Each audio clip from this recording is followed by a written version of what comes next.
আলামত সম্ভবত খুব একটা ভালো মনে হচ্ছে না। আমরা যারা সাধারণ মানুষ তাদের জন্য নয় নিশ্চয়ই, ডক্টর ইউনূস সরকারের জন্য লক্ষণগুলো খুব বেশি ভালো মনে হচ্ছে না। চট্টগ্রাম বন্দরের new mooring container terminal DP ওয়ার্ল্ডের কাছে যেভাবে তুলে দেওয়া হচ্ছিল চট্টগ্রাম বন্দর পরিচালনার নামে, দেশের সব পক্ষের বিরোধিতা সত্ত্বেও সরকার একতরফাভাবে যেভাবে এগিয়ে যাচ্ছিল চুক্তি প্রক্রিয়া নিয়ে, সেখান থেকে পিছু হটতে বাধ্য হয়েছে।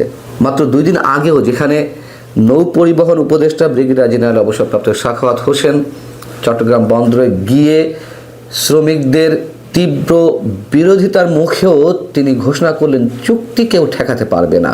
এমনকি মাত্র কয়েক ঘন্টা আগে রোববার সচিবালয়ে সাংবাদিকদের সঙ্গে এই বিষয়ে কথা বলার সময় চট্টগ্রাম বন্দর যারা অবরোধ করে রেখেছেন, বিক্ষোভ প্রদর্শন করছেন, তাদেরকে উদ্দেশ্য করে ব্রিগেডিয়ার সাখাওয়াত হোসেন সাহেব আবারও সরকারের একতরফা মনোভাব তুলে ধরলেন। সরকার কঠোর অবস্থানে যাওয়ার সিদ্ধান্ত নিয়েছে, এরই মধ্যে কয়েকজনকে ধরা হয়েছে, আরও কয়েকজনকে ধরা হবে, গ্রেপ্তার করা হবে।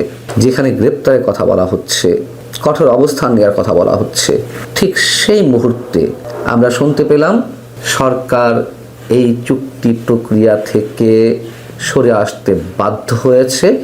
এই সরকারের সময় এই চুক্তি হচ্ছে না। বেসরকারি বিনিয়োগ উন্নয়ন কর্তৃপক্ষ বিডার চেয়ারম্যান আশিক চৌধুরী এই ঘোষণা দিয়েছেন সংবাদ সম্মেলন করে।